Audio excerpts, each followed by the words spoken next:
नमस्कार साथियों, स्वागत है आप सभी का आपके अपने भैरव टेक बदर सर के यूट्यूब चैनल पर। साथियों, आज के वीडियो में हम बात करेंगे अचल संपत्ति विवरण यानी कि आईपीआर ऑनलाइन कैसे भरना है उसके बारे में। साथियों, आप सभी को पता होगा कि 2025 में यानी कि 1 जनवरी 2025 में 25 के दिनांक के अनुसार 1 महीने का टाइम दिया गया था और उस समय बहुत सारे लोगों ने आईपीआर नहीं भरा था, छूट गए थे किसी कारण से और उसके कोसिक्वेंसेज इस तरह से हुए, उसके दुष्प्रभाव ये रहे कि उनका वेतन वृद्धि रोक दिया गया, इंक्रीमेंट रोक दिया गया, पदोन्नति में भी समस्या आई, यानी कि हमें आईपीआर भरना है। ठीक, आईपीआर कब भरना है सर? 1 जनवरी 2026 यानी कि आज से लेकर के 31 जनवरी 2026 तक का आपको टाइम मिल रहा है। इसमें आपको अपनी अचल संपत्ति का विवरण देना है, इमूवेबल प्रॉपर्टी रिटर्न भरना है। दो तरीके हैं, दोनों तरीके बताऊंगा, है ना।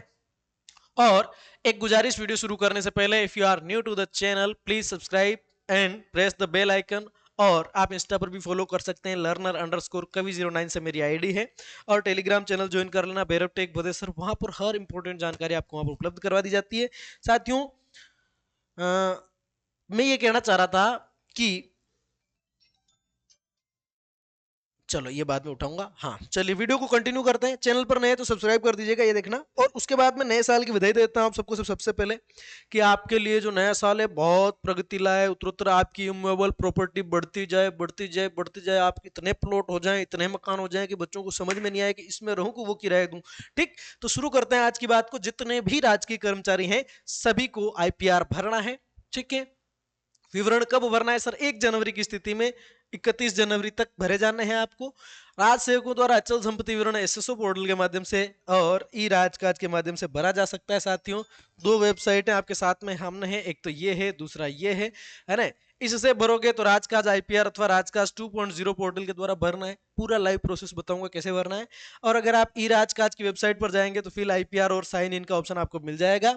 हर साल की बात इस साल भी समस्त राज्य की सेवकों को 1 जनवरी 2026 की स्थिति में अचल संपत्ति का विवरण 31 जनवरी 2026 तक भरा जाना है। 31 जनवरी के बाद में क्या हो जाएगा साथियों? आईपीआर मॉड्यूल बंद हो जाएगा और ये बंद हो जाने की स्थिति में आप आईपीआर नहीं भर पाएंगे। आईपीआर नहीं भरे जाने की स्थिति में आपके साथ में बहुत सारी समस्याएं आ सकती है। देखो क्या कह रहा है, स्वयं के अचल संपत्ति विवरण की सूचना ऑनलाइन नहीं भरने पर संबंधित प्रशासनिक विभाग द्वारा उनको विजिलेंस क्लियरेंस नहीं दी जाएगी और वेतन वृद्धि पर भी विचार नहीं किया जाएगा और पदोन्नति के संबंध में विभागीय परिपत्र, बहुत सारी चीजें होगी, है ना। राज सेवकों को ऑनलाइन आईपीआर में किसी भी प्रकार की कठिनाई आती है तो आपको जो है हमारा चैनल सब्सक्राइब कर लेना है, कोई कठिनाई नहीं आएगी। ठीक है, बाकी आप आईटी अधिकारी से यहाँ से संपर्क कर सकते हैं। उसके बाद में एक फ्लो चार्ट और मार्गदर्शिका आपके सामने दे रखी है, 8-9 पॉइंट है, सारे समझेंगे। ठीक है, तो पहला, हाँ, यहाँ पर क्या कह रहा है, ये सुनिश्चित करना कर लेंगे सर, इन सबको ये लेटर जारी हुआ है। ठीक है, अब देखो, ये देखो आईपीआर का फ्लो चार्ट अगर अपन देखेंगे, आप दो तरीकों से भर सकते हैं साथियों। एसएसओ पोर्टल द्वारा भर सकते हैं, राजकाज पोर्टल के द्वारा भर सकते हैं। देखो, अपन राजकाज पोर्टल के माध्यम से देखें, है ना, या एसएसओ के माध्यम से देखेंगे। तो एसएसओ के माध्यम से जब आप भरोगे, इनमें से किसी भी माध्यम से अगर आप भरे हैं, देखो पहली बार लॉगिन किया है, दो ऑप्शन हो सकते हैं। मैं तो पहली बार लॉगिन किया, नया कर्मचारी हूँ। देखो, ये प्रोबेशनर को भी भरना है, नॉन प्रोबेशनर को भरना है।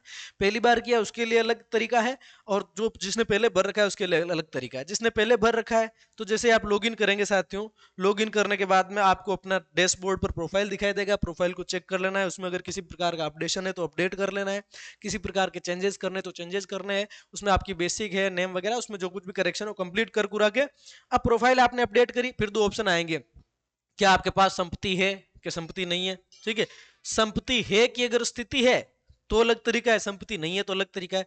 संपत्ति नहीं है तो आपको डिक्लेयर आईपीआर एज नील, नील भरना है आपको, नील बटा सन्नाटा कंप्लीट करना है। डिक्लेरेशन जैसे मेरी कंडीशन देख लो, कोई संपत्ति नहीं है, इमूवेबल। ठीक है, सबमिट पर क्लिक करेंगे, ओटीपी आएगा, सत्यापित करेंगे, हिस्ट्री टैब में जाएंगे। हिस्ट्री टैब में जाने के बाद वहां पीडीएफ दिखेगी, 3 डॉट पे क्लिक करके पीडीएफ को डाउनलोड कर लेंगे। ठीक है, उसके बाद की क्या स्थिति वो भी देखेंगे। ठीक है, और संपत्ति है तो आपको अपनी प्रॉपर्टीज ऐड करते जाना है कॉलम वाइज। प्रथम प्रॉपर्टी ऐड करने के लिए ऐड योर फर्स्ट प्रॉपर्टी, एक से अधिक प्रॉपर्टी ऐड करने के लिए ऐड प्रॉपर्टी का चयन करते हुए जितनी भी प्रॉपर्टी है सेव कर लेंगे। वॉलेट में सेव प्रॉपर्टी को उसके सामने 3 डॉट्स पर क्लिक करके अपडेट भी किया जा सकता है, पुरानी वाली को भी अपडेट कर सकते हैं। ठीक है, फिर वही तरीका आपके सामने रहने वाला है। बताऊंगा पूरी लाइव प्रोसेस। आज 1 तारीख है, अभी साइट मैंने देखा है नहीं चल रही है, कल बताऊंगा। ठीक है, अभी देखो इसमें कुछ चीजें देखो। उद्देश्य क्या है, यूजर मैनुअल को अगर अपन देखें, राजस्थान सरकार के समस्त राज सेवकों द्वारा हर जनवरी की स्थिति में अपना अचल संपत्ति विवरण राजकाज सॉफ्टवेयर पर ऑनलाइन प्रस्तुत किया जाता है। पूर्व अपेक्षा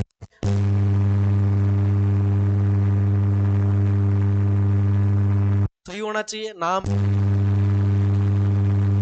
पंजीकृत मोबाइल नंबर अपडेट होने चाहिए, ओटीपी के माध्यम से आईपीआर वेरीफाई किया जाएगा आपका, ठीक है। उसके बाद में पोर्टल को, दो पोर्टल अपने पास में है, पहला एसएसओ, दूसरा है राजकाज। प्रोफाइल जांच और अद्यतन, आपको अपनी प्रोफाइल जांच करनी है, प्रोफाइल को आपको सही तरीके से अपडेट करना है, बताऊंगा कैसे करना है। आईपीआर भरने के विकल्प दो तरह के हो सकते हैं, add your first property, property add करना है, और दूसरा हो सकता है नील, कुछ भी प्रॉपर्टी नहीं है तो नील के माध्यम से भी सबमिट करना है तो आपको ऐड करनी है। संपत्ति से संबंधित विवरण का इंद्राज किया जाना है ना। स्टेप 1 प्रॉपर्टी डिटेल, संपत्ति का विवरण, प्रॉपर्टी टाइप, प्रॉपर्टी सब टाइप है ना, रेजिडेंशियल है कि एग्रीकल्चरल है, कॉमर्शियल है, इंडस्ट्रियल है, वो टाइप सेलेक्ट करना पड़ेगा। फिर उसके अंदर में भी वो फ्लैट है कि प्लॉट है कि लैंड है कि शॉप है कि ऑफिस है, क्या चीज है। दूसरा है प्रॉपर्टी का एड्रेस, उसकी लोकेशन डालनी पड़ेगी, address line 1, pin code, state और डिस्ट्रिक्ट, सारी सारी चीजें डालनी पड़ेगी। फिर ओनरशिप डिटेल, स्वामित्व का विवरण देना है कि आप खुद हैं, संपत्ति स्वयं के नाम के होने की स्थिति में, डिपेंडेंट आश्रित के नाम के होने की स्थिति में, जॉइंट संयुक्त है तो अलग अलग आपको इसमें सेलेक्ट करने पड़ेंगे। वित्तीय विवरण आपको देना पड़ेगा, संपत्ति अर्जन का माध्यम क्या है, परचेज किया है, लोन है, गिफ्ट है, इनहेरिटेंस है या लीज है, date of acquisition, present market value क्या है, एनुअल इनकम अगर उससे हो रही तो। उसके बाद में उस सारी चीजों को सेव करना पड़ेगा।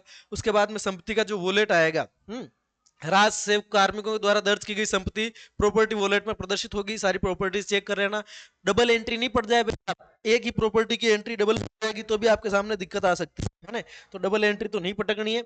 आईपीआर डिक्लेयर करने के उपरांत प्रॉपर्टी को डिलीट नहीं किया जाएगा, डिक्लेरेशन करने के बाद में। संपत्ति का डिक्लेरेशन, बाद में आपको संपत्ति को क्या करना पड़ेगा, डिक्लेरेशन, घोषणा, स्व घोषणा इसके अंदर आपको देनी पड़ेगी। बाहर डीजे बज रहे हैं सर।